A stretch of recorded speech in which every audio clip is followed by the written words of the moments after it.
Hello again everybody, this is Mr. Everything, and I'm coming at you with another Wargaming and miniature video. In this video, what we're going to be doing is we're going to paint the Umber Hulk. As you can see, the Umber Hulk is primarily brown. I can put a little picture right here. He's primarily brown, but he's like a light brown with some dark brown highlights, and he's like 99% brown. So, or like a tan, dark dirt color. Because he bores through the ground. And okay, and this picture here is from the official D&D 5th edition monster manual, and this is the model from Nolzur's. This is the one that comes pre-primed in kind of a light gray, almost white Vallejo primer is what it says on the packaging. And I feel that primer on that model is actually part of the plastic, like it's mixed in with the plastic, and the plastic was extremely smooth and shiny, and if you ever tried to put any paint on it, it would bubble up, or not bubble up, yeah, it would bubble up, or it wouldn't stick properly, So what I did was I went ahead and primed this with some Rust-Oleum Satin Nutmeg. Now, as you can see, it is still a little bit of shine on it. What we're going to do is I'm going to let this finish drying, and then I'm going to hit it up with a dull coat to kind of get rid of that shine, so that the rest of my paint job will actually work the way I actually want it to work. There is something I need to talk about or let you know. This model comes pre-assembled, which I think is pretty awesome.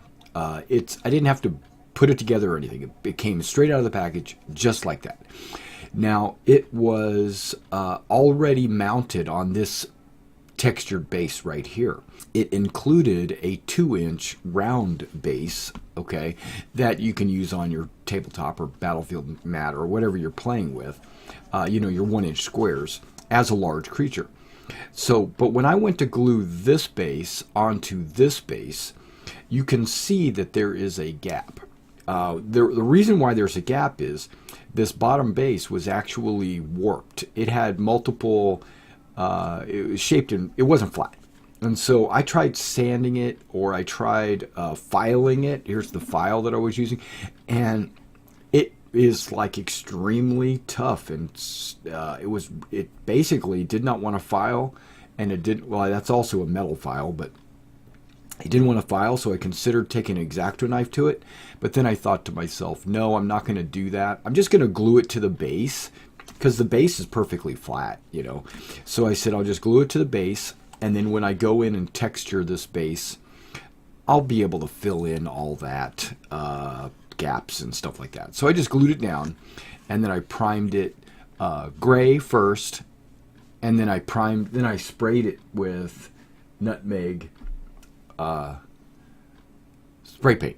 So this is still not dry. I can feel it's a little tacky. So I'm going to give it about another, 15-30 minutes, and then I'm going to spray it with a dull coat, and that usually only takes about 15 minutes to dry. So in about 30 minutes, I'll be back, and then we'll go ahead and do the next step. All right, I'll see you then. Alright guys, so it has been probably about 30 minutes actually, and it's dry, and you can see the sheen has been removed by my Krylon flat clear. So now what I'm going to do is I'm really just going to take some Citadel chestnut ink. It's a chestnut water ink wash, and I'm going to completely coat this model with this. Now the reason why I'm using the chestnut instead of brown or something like that is because I want this to have a little bit of a red look to it. Okay, so here we shake it up a little bit, make sure that all the water, ink, and medium is all mixed up. What I do is I completely coat it. So what I'm going to be doing is if you had a way to use a brush like this in the ink, that would be great. But this is the largest brush that I have that's going to be able to do like a mass paint. I could pour it on here. No, I'm not going to do that. That's crazy. And then what we do is we just brush the hell of it. Brush the hell out of it, I should say. Right? Just brush.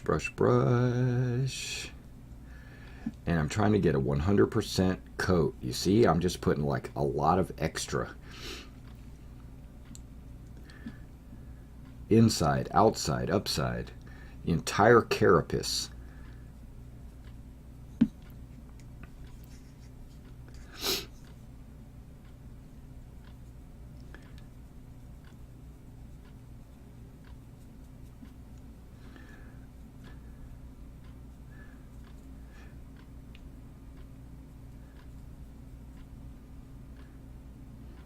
Okay, so now let me get this thing completely covered with this ink, and then I will be right back.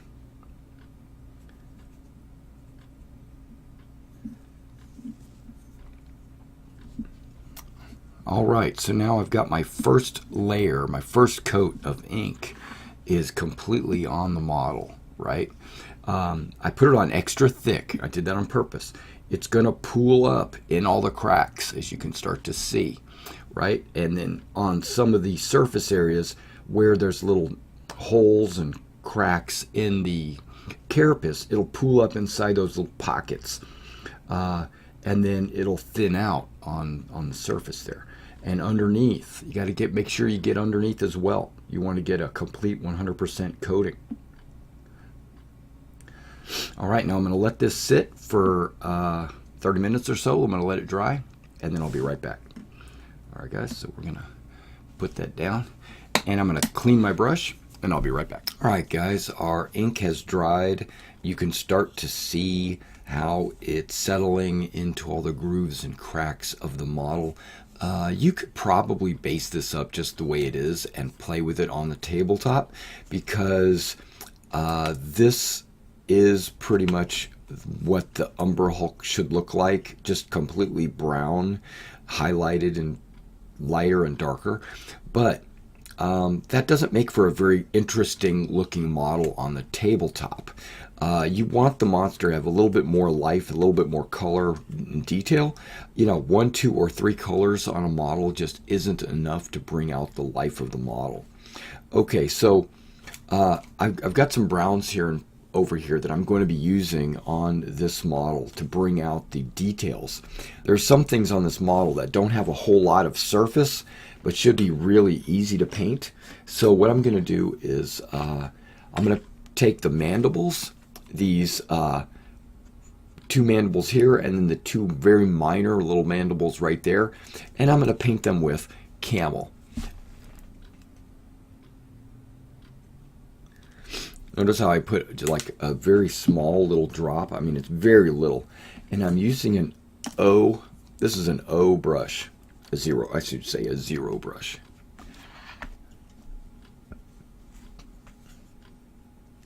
And I'm trying to get into the camera for you guys. This is actually a very awkward way to paint.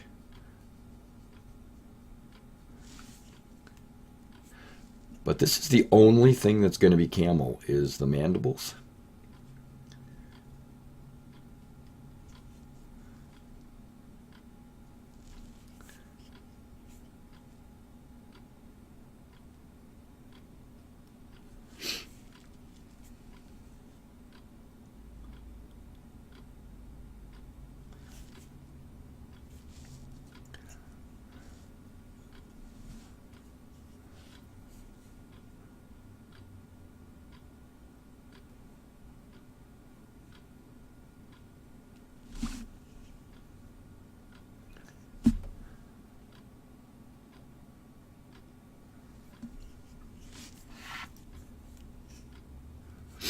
Okay, now let's get underneath, behind, and around the mandibles. So you got to get down inside.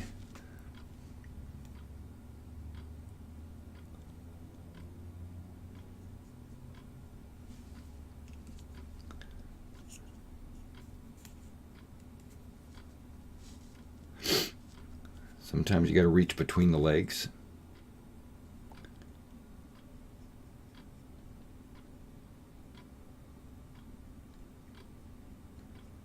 I don't know if you can see what I'm doing inside there.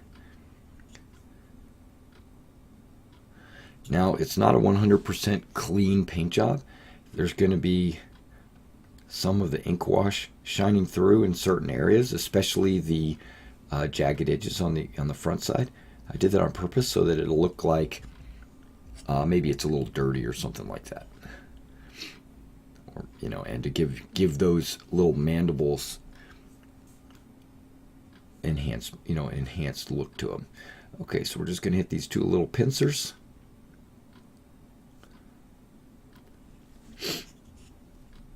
Inside and out.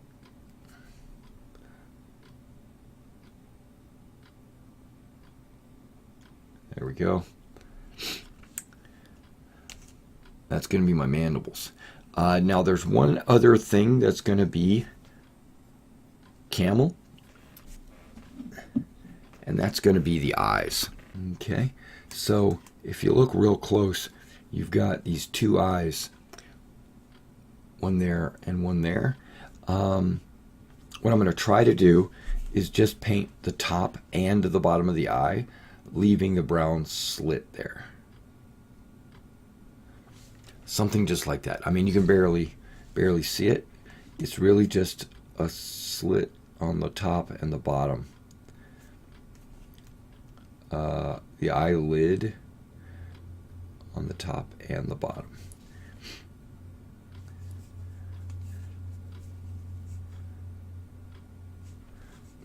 We're not trying to fill in the eyes or anything like that.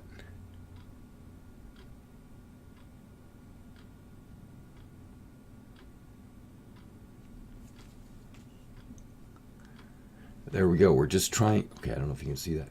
We're just trying to get the top of the eye and the bottom of the eye just to make it look like it's a little bit more alive. All right, so that's the end of camel. Okay, so now what we're going to do is we're going to paint a little bit with the raw sienna. Now, raw sienna is a really good looking brown, but if you notice, it's kind of got a little bit of a red, a little bit of an orange look to it. I really like that. All right, let's drop it in there. And again, what you're seeing is just a little drop. I'm not putting a huge amount of paint on there. It's not necessary. Now what I'm going to do here with the raw sienna is I'm going to hit the carapace, but I'm only going to hit, see these edges of the carapace? This is a highlight action, really.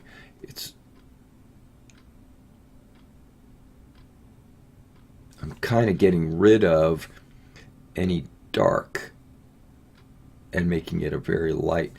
Now I went through all my colors and I had to find, you know, just the right amount of brown and just the right amount of tan and red to have it fit into my concept. So a lot of times what I'll do is I'll pick and choose all my colors first and I'll line them up on my table like this, so that when I go to paint, they'll all be ready. They'll all be available for me right there. Saves a lot of time. That way I'm not hunting for colors in between. Like I paint and then hunt for a color, then paint, then hunt for a color. It's not like that. Okay, you see how I'm highlighting it, enhancing the separation between the different plates. That's really all it is. I'm just enhancing, or highlighting, I should say.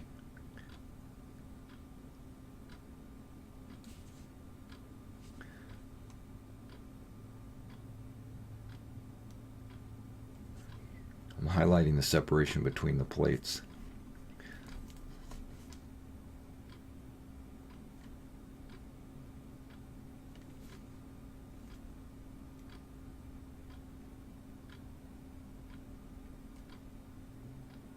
But I'm also trying not to put it on so thick that I kind of want it to blend with the undercoat. So I'm just kind of putting it on thin, pushing it around.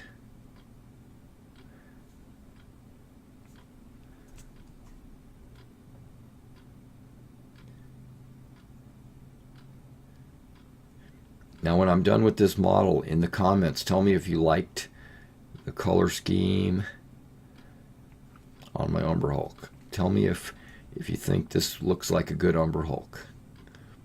Or if you think the Umber Hulk should be another color, like purple or green or something.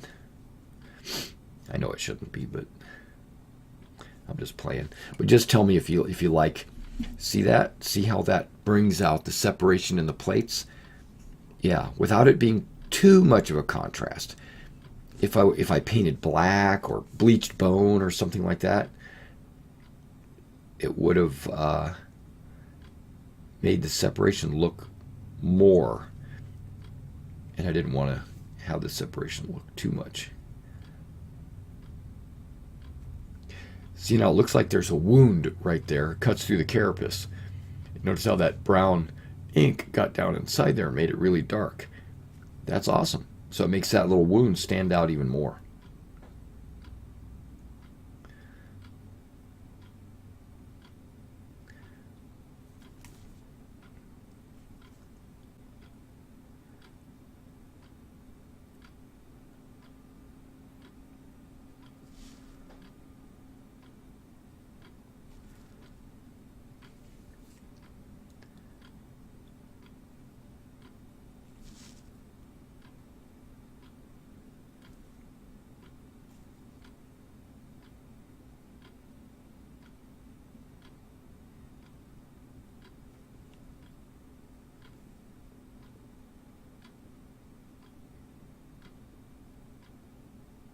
Also, when you notice your paint is starting to dry up in the palette, just add a little drop of water to it, and it should thin your paint out enough so that you can continue to work with it.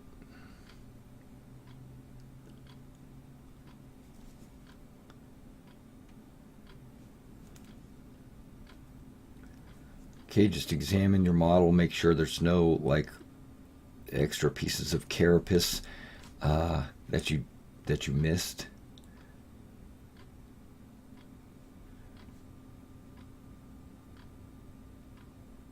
If there is, just go back and touch it up, you know. Fix it.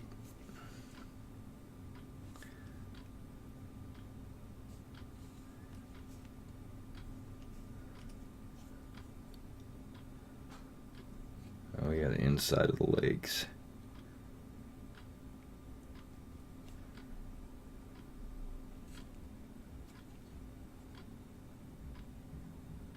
All right, so that is the raw sienna. How it's got kind of a little bit of a reddish look. It blends in with that chestnut ink wash. Okay, now the next color I'm used is this rusted pipe. The rusted pipe is going to be for the underside. If you look at this model, you look right inside, like there's his claw. See that right there? See how nasty that looks? That needs to be really light toned, as well as this side, because that should be almost exposed flesh, basically. So I'm using this to highlight the underside.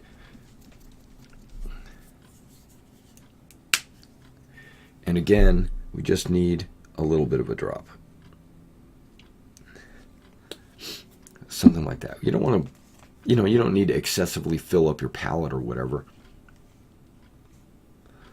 Okay, now it's going to be tricky to get this in the right position, to get the right paint in the right spot.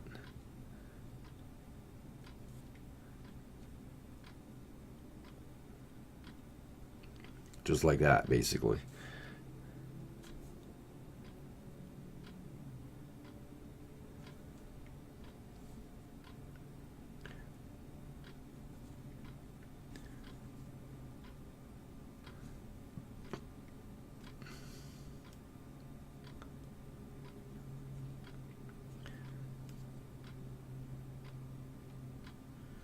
There, and you can kind of see how one side, how it looks a lot different than the other side.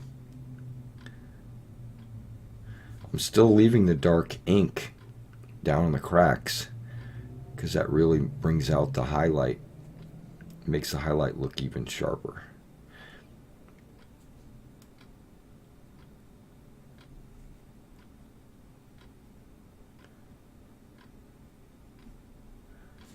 Yeah, it makes that underside look a little bit more fleshy, right? All right, so let's do the other arm.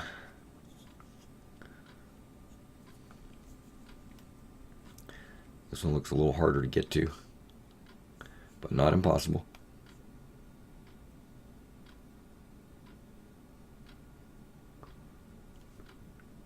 That's one advantage of the ink wash.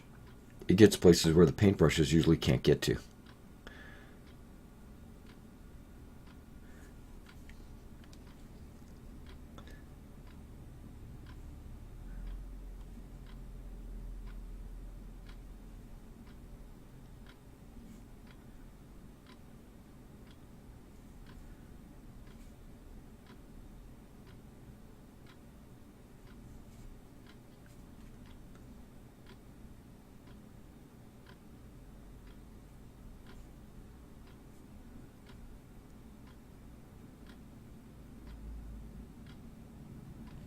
There we go. Now you got the underside of that other arm.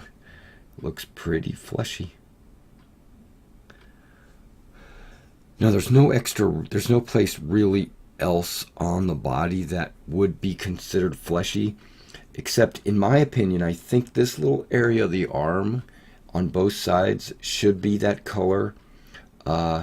Maybe the knee joint, the part that sticks out, should be that color, but yeah, those are the only other places that I think should be that color. So we're going to hit the knee right here.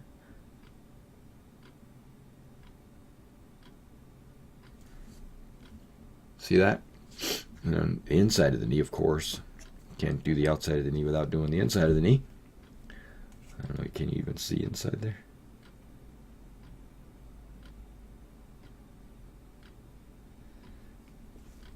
The way the lighting is, I don't think you can see inside that knee, but that's okay. And then we're going to do the arm.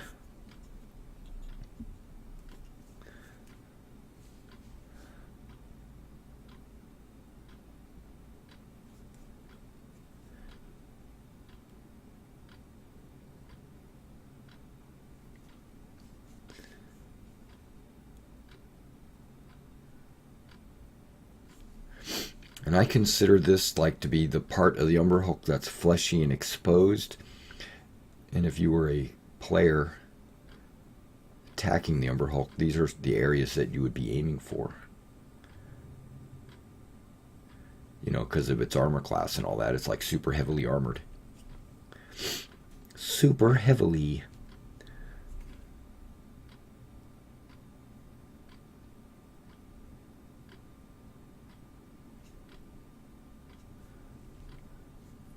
Alright, so we got that arm. Now we just need to get the other arm.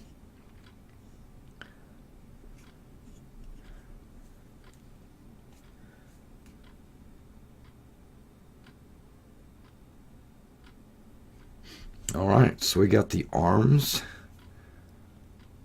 Got the mandibles. Got the eyes. Got the edges of the carapace. Alright, so now what I want to do is I want to come back in with a fairly dark but not overpowering brown. And this is nutmeg, which it's from Folk Art. And the nutmeg I primed this with was from Rust-Oleum. And you can see they're not, you can see they're not the same color, right? But this is a darker brown. It's not darker than that, of course. And I'm going to go ahead and put that there. It's a little bit more runny. All right, so now this dark brown is really going to go for the claws.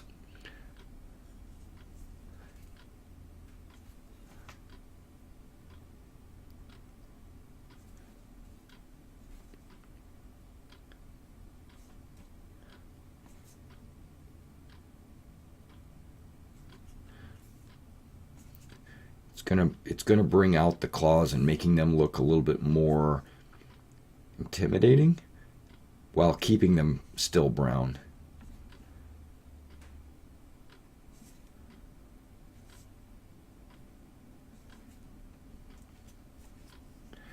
I mean, I probably could have used black or even I could have used this camel on the claws. That would have looked good. It would have given it extreme contrast. But I'm not looking for contrast. I'm looking for subtle changes on this model. Because it's a bigger model. Smaller models, you do normally look for a lot of contrast.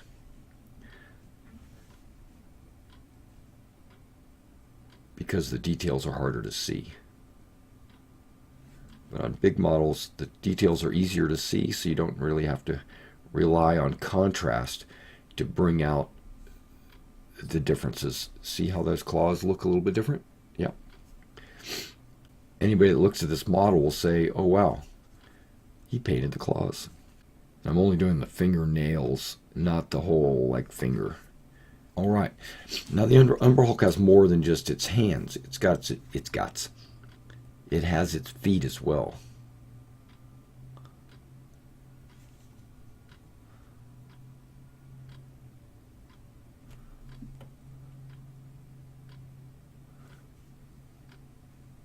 I love painting monsters. A little bit more room to do what I want. It's a little bit different than painting Napoleonic figures where you got to paint it according to the uniforms from history. Except some of these models have like predetermined colors and stuff like that. And I try to stay true to the monster manual or whatever else I'm taking inspiration from. Okay, so that guy has his toenails done. Now there's two last things. Tentacles. You got these two tentacles, feelers or whatever they are, here and there. And those I'm gonna do the max contrast and go black. And since it's so small, I just need the tiniest drop of black. So how small that little drop is. Black is a very dominant color. When you paint with black, expect it to cover anything easily.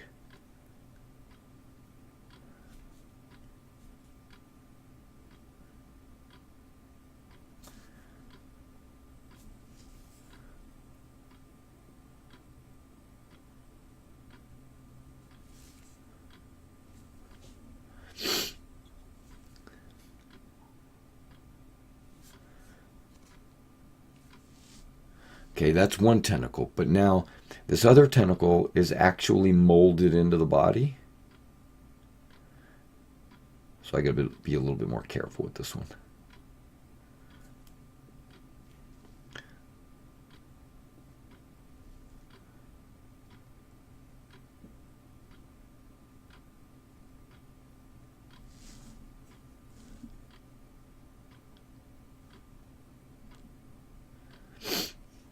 All right, there it is. All right, so now the next step is going to be working on this base before we move on. The body is almost done, but we're going to work on the base. Let me go get my flock, and I'll be right back. All right, guys, I'm back. I don't know how well you're going to be able to see this, but this is the talus that I've been using. It's kind of like a mixture. Well, it's Woodland Scenics talus. It's for model railroading, but what it is, it's kind of like a sand, but it's like a really heavy grit, and it's super lightweight for one thing. All right, so we get my glue painting brush, which I use this Tester's brush to do.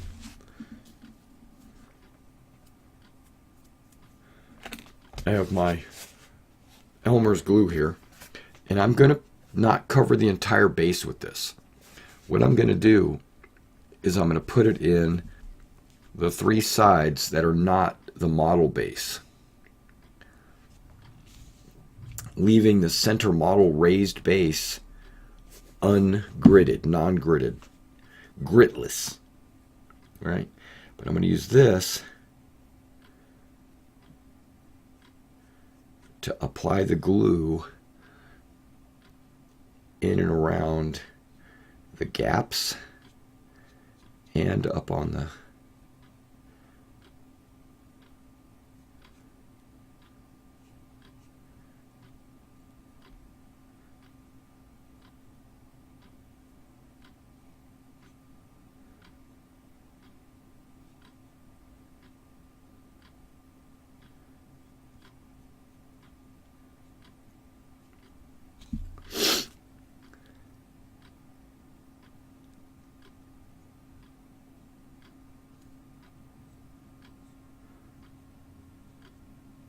Now, some of it can get up on the base above.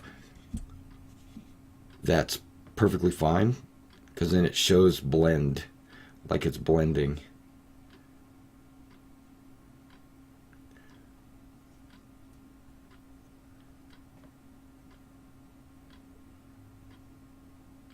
I'm trying to show really a lot of attention to that gap right there. So let's put a little bit of extra. See how that fills the gap? Good, that's what I was looking for.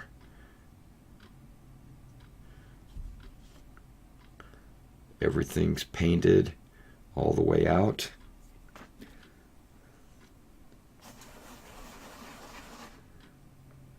Completely 100% submerged. That's okay. Shake it off. The only thing sticking is the grit that's actually stuck onto the Elmer's glue. And you can see that now the base is starting to look like a solid model base. Now I'm going to set this off to the side. I'm going to let that dry before we go on to the grass.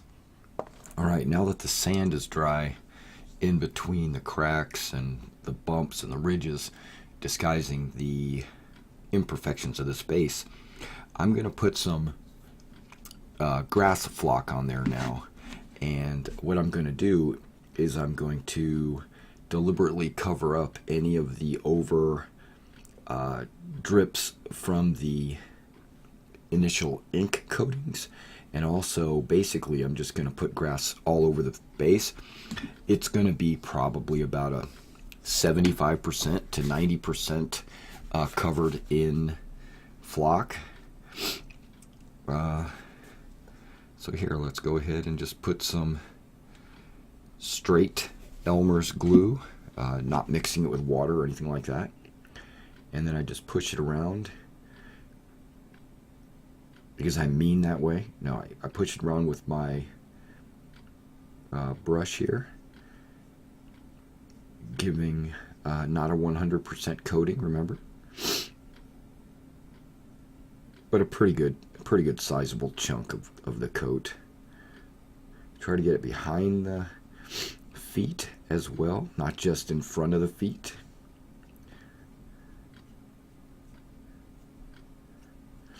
Try to get it a little bit on the sand as well, and the edge of the base, because if you get it on the edge of the base, it'll define the roundness of the base. But I don't want 100% coated. I just want about 75 to 90%. Basically, I want some of the dirt showing from underneath. Okay, I think that's pretty good. Okay. And then what I do with this flock, this is the Nock Micro Scatter. So it's very, I don't know, very bright and very small. So what it does is it has very good coverage. I like the way it covers, basically is what I'm saying. And it doesn't stick to your hand. So it's very easy to control and use. It's very user friendly.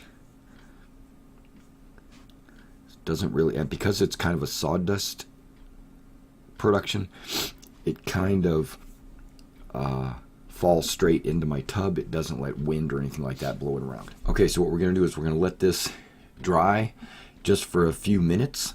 And then what I'm going to do is I'm going to spray it with a flat clear coat, because I don't want it to be as shiny as it is right here. I want to take that shine away. Even though that shine does kind of look good, it does kind of give it a like a carapace style look. I still don't want it. I want it to be dull. So I want it to be flat. So let me go ahead and let this dry for about 5 minutes. Shake it off. And then I'm going to go outside and we're going to spray this with a dull coat. And then I'll be back and show you the final product. Alright guys, let's take a look at this Umber Hulk. His base is finished. Just notice how it's about 90% grass. You notice how the shine is gone off of the model. I used the Krylon clear flat. Yeah, I mean that's the Umber Hulk right there, buddy. There he is. He's coming at you. You know? I don't know. I think that looks pretty good. You got the inside of the claws, got the fingers. Alright. Alright guys, thanks for coming out and checking out this video on the D&D 5th edition painting of the Umber Hulk.